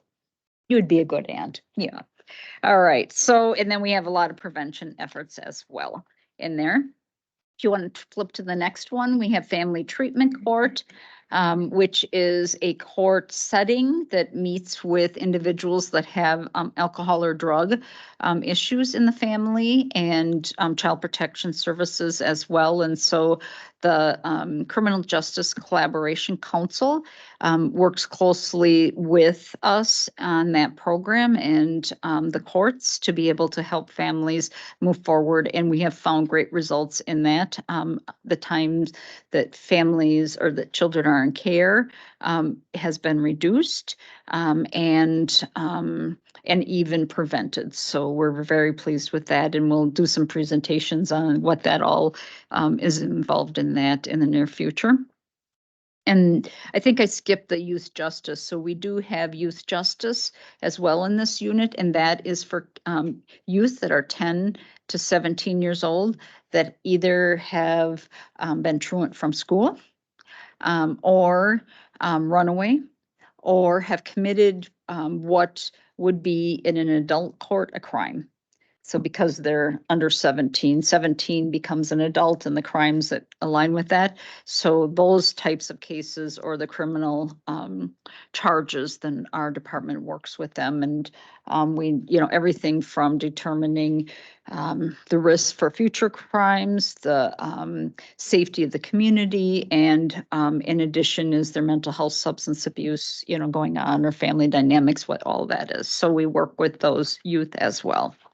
So that's the Family and Children's Unit. Any questions for me on that? We're good. All right, next is Birth to Three, and we talked a little bit about the play group, but we have a group of teams that a speech therapist, a physical therapist, OT, teachers services, and then coordinator services to help with families. And that's the program is really meant to kind of wrap that family around in the home. And if you go to a medical provider, a lot of times you take the child there and they would work with the child on the physical therapy that needs to happen, right? So in the Birth to Three unit, what happens is these providers come into their home or natural setting and they teach the parents how to do it. And so you might be able to do that while you're reading a book to the child, or you might read a book to the child while they're in the bathtub, right? And so they're teaching them how to do it all in their natural settings. And so then hopefully the speech will come and the different things that they need to do. So it's really about that family engagement and moving that family along. And they're also looking at like social, emotional, and also the parents' needs, right? So if the parents are struggling, how do they meet the needs of the child? And so there's all of that kind of work going on. That's the Birth to Three program. It's a mandated service. Any questions there? All right, economic support is another program that our department has, and the state mandated, oh, I think it's been 12 years, maybe something like that. That's my memory goes, that each county must be part of a consortium. And so Dunn County is part of the Great Rivers Consortium. There's 10 counties involved in that. And so we work together to determine the eligibility for like food share, Medicaid, Badger Care Plus. We have child care assistance for families that need funding to help pay for child care. And then we also have a benefit recovery team. I forgot to put that in here, but if there's any concerns of fraud or overstatement in benefits, those kinds of things, we have a team that also works on that. And so that is that program. Any questions on that? All right, Aging and Disability Resource Center. This is kind of a broad program because it covers so many different areas. So some counties have a separate Aging and Disability Resource Center, and they call them ADRC, and a separate aging program. Dunn County decided when ADRCs came out that they would merge the two, but the funding is still separate. So you'll see in the budget separate funding for aging programs and separate funding for ADRC because you can't commingle them. And so nutrition program is one of those aging programs. So people with older persons or persons with disabilities, they can go to the meal sites or have home delivered meals if they meet that qualifications. We have a transportation program, and that is a separate grant program. There's two different funding sources that come in with that. We have volunteers, and then we also assist the transit program because they serve many of these individuals for us, and so some of our funding goes there as well. We have prevention and promotion programs, which are programs to help prevent or reduce chronic illnesses, dementia, Alzheimer's, those programs. We have an independent living supports pilot program, which is a grant that we received. We're the lead in that, and Chipwin Eau Claire are our partners in that. We have been told now that the grant, though, will end March 31st of 2025, though. So unfortunately, they're not going to continue that going forward. It's a great program. It's helped a lot of people. It's kind of that program where they don't meet the needs of or the financial eligibility of family care, but they have needs that they have. And so it's kind of that income where you just don't have enough to be able to do it yourself. And you have just a little bit too much finances to meet that under. So we're serving those people right now with those kinds of things, equipment and different things.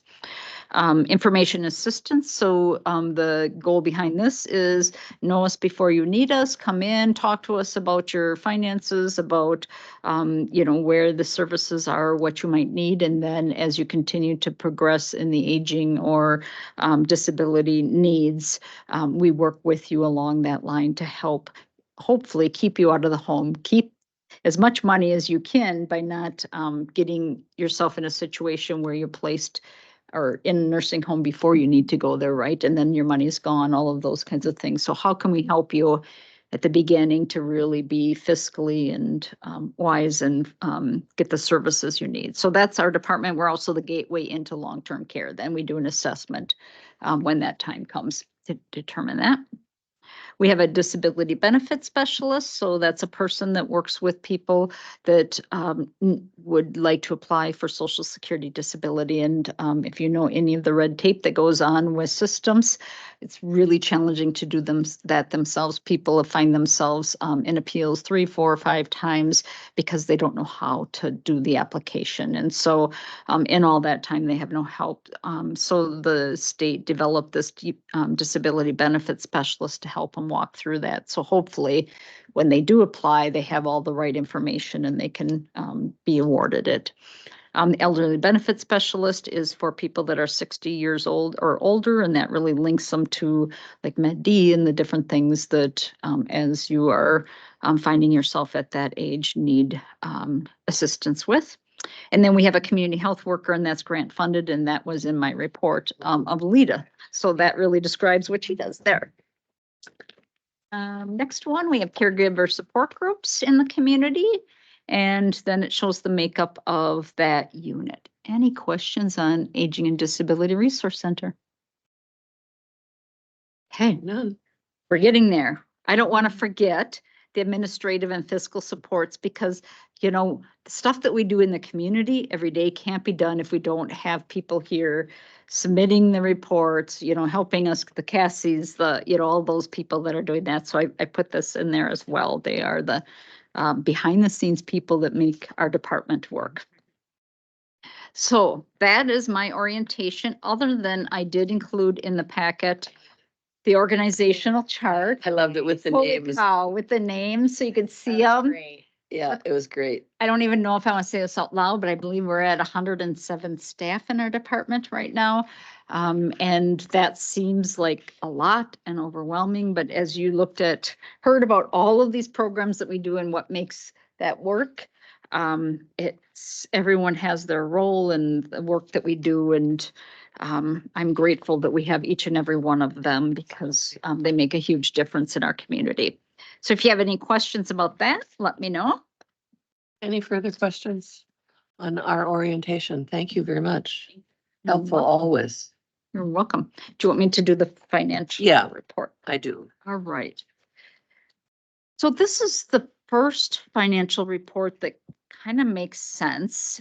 We've been, looking at reports up to this of like, okay, you've got a little bit of data trickling in from the beginning of the year, right? We're always a month behind in human services because of our billing and the way we need to do that. And so, because they do the service, they send us the invoice by the time we pay it, and then we pay it, and then we submit our invoices to the state, and that may take a month or two to get that money. So that's why I'm saying this month is probably the first one that kind of makes sense.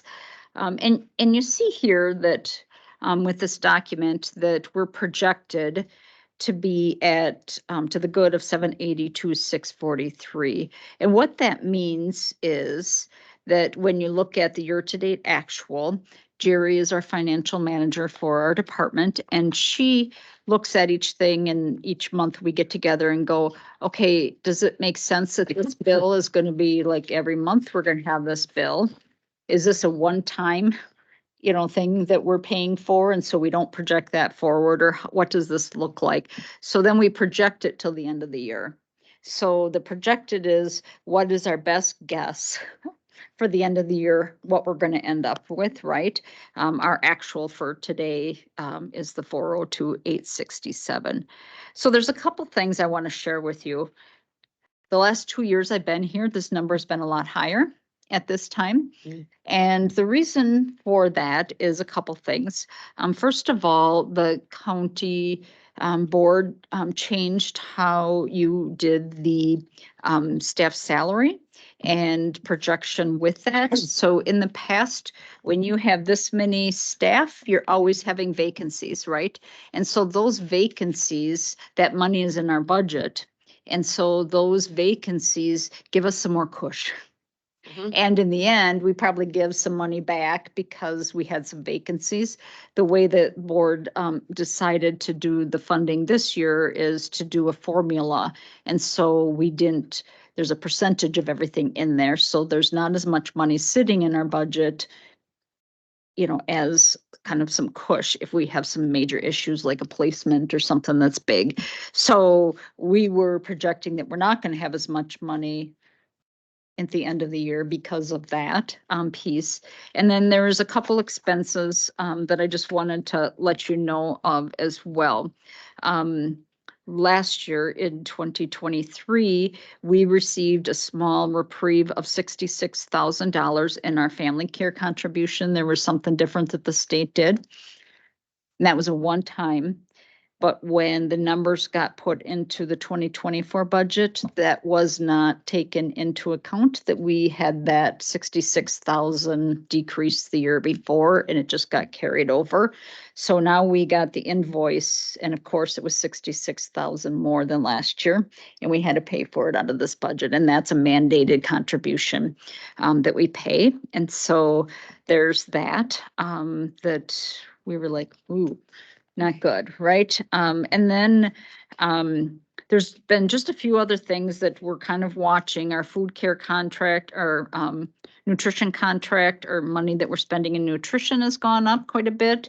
So we're kind of digging into some of that, and staff travel, taking some deep dives in some of those areas to see kind of what's going on. And I can give you more information next month after I've kind of got into that. Jerry just gave me the spreadsheets today, so I haven't had a chance to dig in. But when we looked at this, we're like, "Huh, what's with that? That's a little bit more than it was last year, or what we projected." So those are a couple areas there. But as you can see, we're still sitting well at 782 above what's budgeted for our financials there.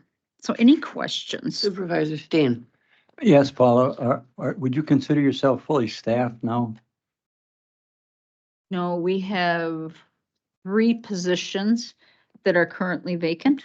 Mhm. But we're budgeted to pay for those, right? Yes, Yeah. Okay, yes. so, Yeah, one of them is the PT that we just talked about Right, tonight. right. That will be the contract, probably contracted, and 2 others that are in the process of interviewing right now.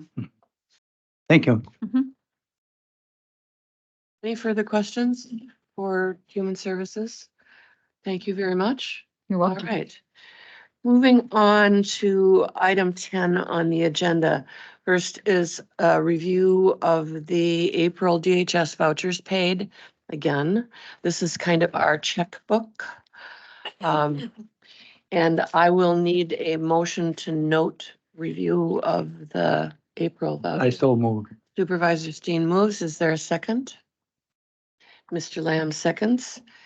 Any additions, discussion, correction? All right, the amount this month is $832,950.12. Supervisor Bashan. Can I ask a few questions just so I? Absolutely. I have 4. Go, please. I wrote go. them down. Please go. So with all of the payroll, why do we have negative lines on payroll?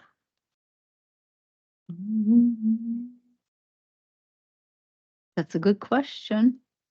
I don't, 410. yeah. They're spread all I- throughout. They're spread, they do spread throughout. I actually should have asked that question about 4 years ago. I never. Yes, Yeah. I know. Chris, do you know?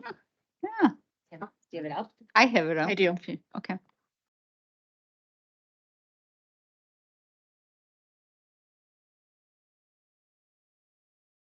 And is it all the different? Yeah, it runs throughout, Chris. Let me look. I'll take a look. Okay. I should be able to drill into it. I'll take a look. So I'll do the next one. The I- question while 2. she's going. So with the payroll as well, I just came out of the admin committee meeting where we went through the rest of the vouchers for the county.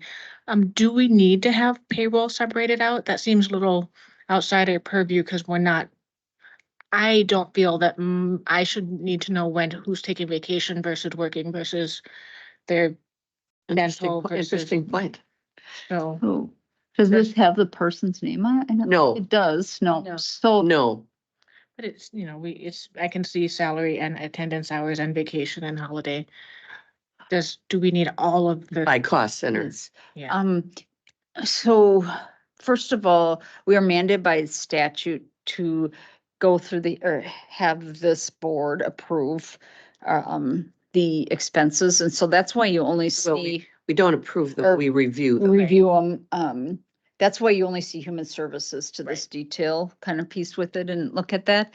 And so because of our grants and things the way they are, that's why there's, like, for example, I am split by every program. And so Okay. you might see me, not my name, but I'm in here like 50 times because every little program gets an ounce of me. And so they get, my day of vacation gets split by all of that. And so that's why you see it, is because then those deductions come out of all of our grants. And so they're split. It's, So we're mandated to see everything. yeah, Everything. Okay. yeah, it's all of them. Yeah, everything that gets paid out Right. You in have that to month see. appears Yeah. here. Yeah. But you're right, it is interesting that we look at Every little vacation bit. accrual, retirement payouts, Right. et cetera. Um, Question number 3. So page, let me see, 85 of the packet. So the foster care administration, this Mm-hmm. is more just for my knowledge. There is multiple different vendors. Is that, there's just multiple different vendors that we Mhm. have? Mhm. So there are several different agencies like Catholic Charities, Children and Families, Lutheran Social Services. So lots of different providers.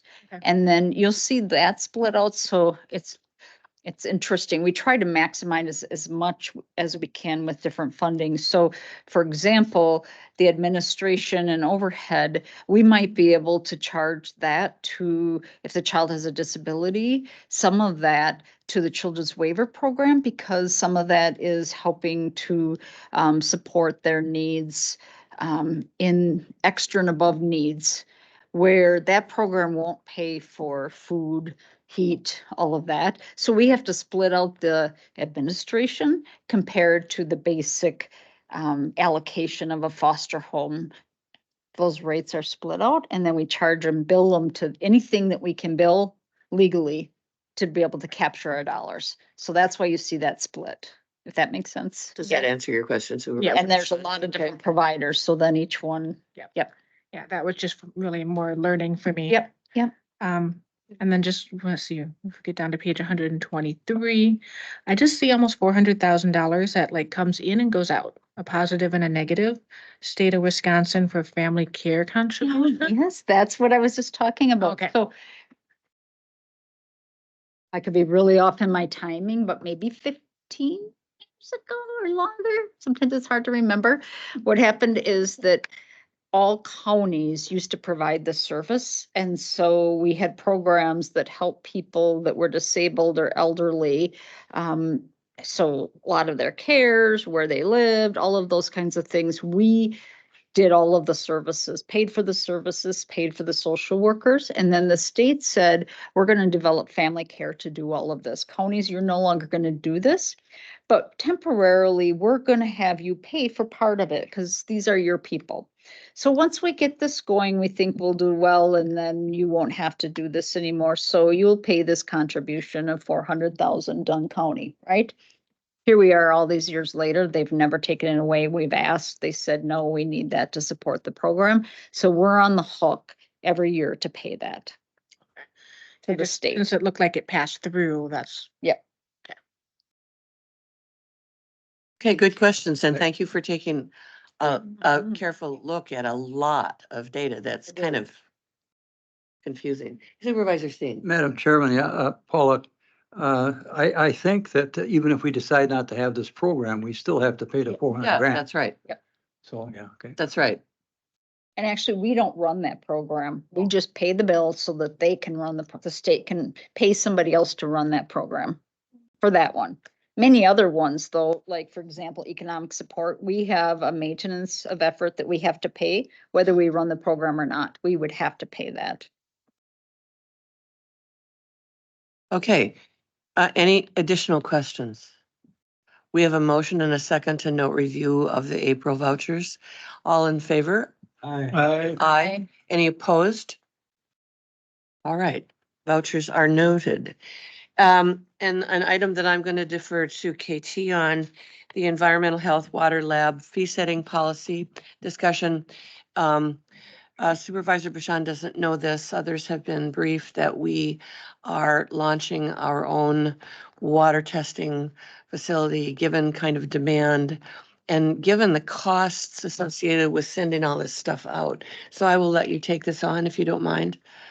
Absolutely. So, great introduction. We also have public health ARPA dollars, and one of the items that was in the scope of work specifically was around infrastructure related to water systems. And so this fits within the scope of that work for that grant. So we have a water lab. You guys saw some pictures in my update. We're really close. And we are coming to you for the first time to set policy around those fees. And so if you read through this, what you'll see is that we've laid out very nicely the cost to run those samples with an expected number of about 200 samples a year. Recognizing 81 of those are coming from our transient non-community or TN that we have to do anyway. And We want to make sure that we are recouping cost and we are supporting our ability to keep that program solvent with repairs to equipment and that kind of thing.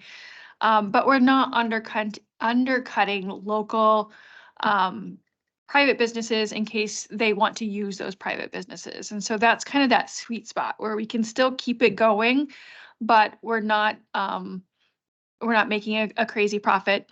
We're just covering our costs. And so right now, what I'm asking you guys to do is read through that, make sure it makes sense to you guys, and then allow us to move forward with next year, bringing it to you with all of our fees. And so again, using those same guideposts of recouping our cost, not going too far, and then giving you guys an opportunity to look at them annually. All right, so what is it that you want the board to do? There are 3 department recommendations here at the bottom of the page. So one is to approve the $25 fee for bacteria testing, to the annual update to fees, which we will take a look at. And that align fees with costs, and then annual review. Right. Is that correct? That is what the recommendation is. You guys, you can choose, obviously, to set them higher or provide policy recommendations so that we cover additional costs or something along those lines, or it's free for everybody. Hooray. So just, we're bringing this to you to help guide that process moving forward. All right, and are you proposing in the breakdown of costs that there are alternatives to the $25 fee? So I guess you're asking the Health and Human Services Board to decide how much profit the health department is to make on these water tests. Right. So if you go down to the bottom of page 2, you see potential fees and outcomes for our bacteria testing. And so we're recommending a $25 fee per test that yields a $3.66 profit per test, with a profit for the full year at $732. Again, if we're hitting that threshold of 200 tests a year. One of the reasons for that slightly higher profit is because nitrates are more intensive to do. And if you keep nitrates at $25, you're actually not making much. And so we want to make sure that, again, we still have enough money to make repairs to the equipment and offset that potential need moving forward. So it's a sustainable program. So are you looking for a motion, which Supervisor Steen, go ahead, please. If you're ready for a motion, I'll make a motion. All right, go ahead. My motion is that we adopt the department's recommendation with the added caveat that we review at the 6-month level the impact, and with the ability to adjust at that time if needed. Wait, Mr. Lamb. I'll second. All right, we have a motion and a second. Can you repeat it, Supervisor Steen? Yeah, I recommend that we make a motion to approve the department recommendations, and that we also review at a 6-month level the program and the viability and the ability to adjust at that time. All right, and at that point, taking into consideration what we're charging our clients, given our own costs. All right, Dr. Hall. First of all, I just want to say thank you for this really thoughtful and detailed kind of breakdown of everything. And also, especially the benchmarking with area counties, that was really important, I thought. The one thing that it only takes 5 minutes of staff time. That was the amount of time that was budgeted. Is that correct? That is correct. And so we have, that's where most of our cost is, quite frankly. But so what happens is we try to do them in batches. So that helps defer some of that cost, because when you're doing the same repetitive motion, if you've ever worked a lab bench, you know that it's not, the process itself can take a long time, but if you're running 10 samples, 20 samples, you can go fairly quickly. So the follow-up question is, if we're doing maybe 200 a year, that's for a week. Mm-hmm. So can you freeze them and batch them and do them once a month or something? Is that what happens? So great question. So no is the quick answer. But because our transient non-community water samples are taken in a very short period, we have many of them at the same time. So when we do nitrates, we will be able to batch those and we will be able to do several at a time. But with bacteria, that's something that we move fairly quickly with, but I think it's just the timing of the season. So summer, we know that we get out and we get into those facilities and we get it done. And so that's kind of where we're going to have that time.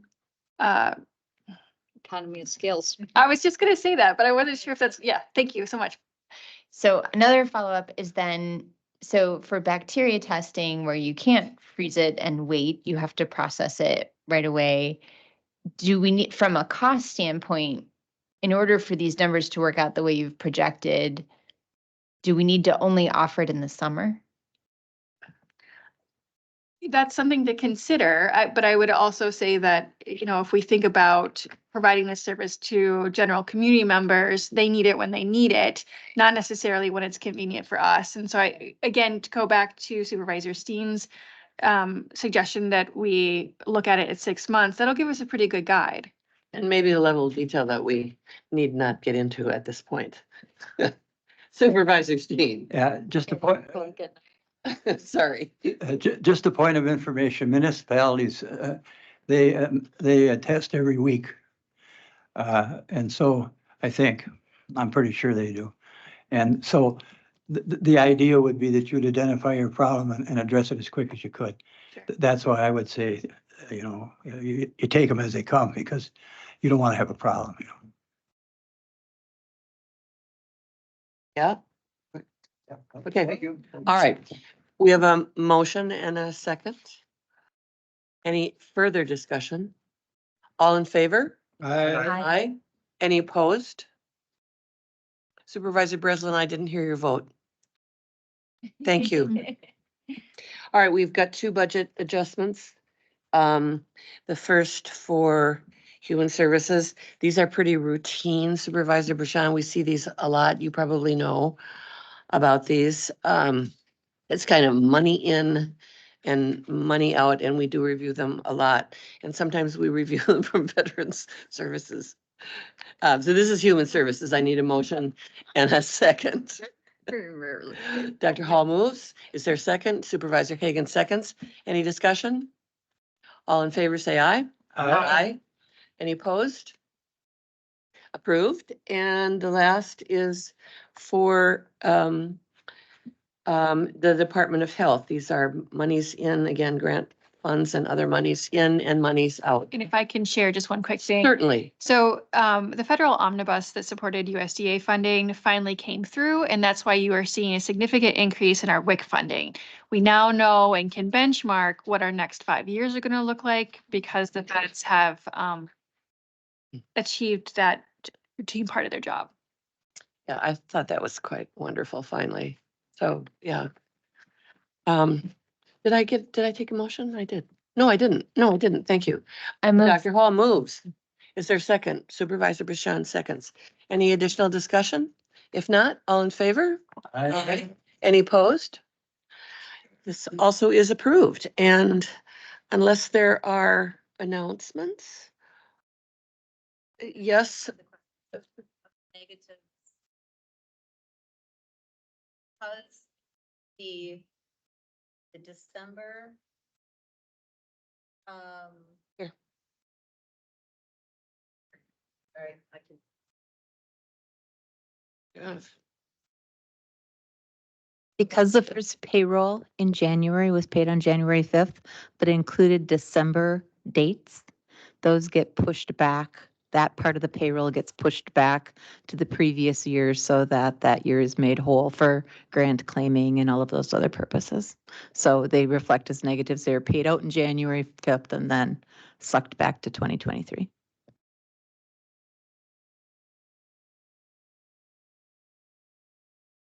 Okey-dokey, good questions. Now we know.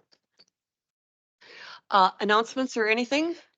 If not, we will see you on, what did we say? June 27th. And I hope you all have a happy and lovely Memorial Day weekend. Graduation weekend. And it's lovely to have Cassie back.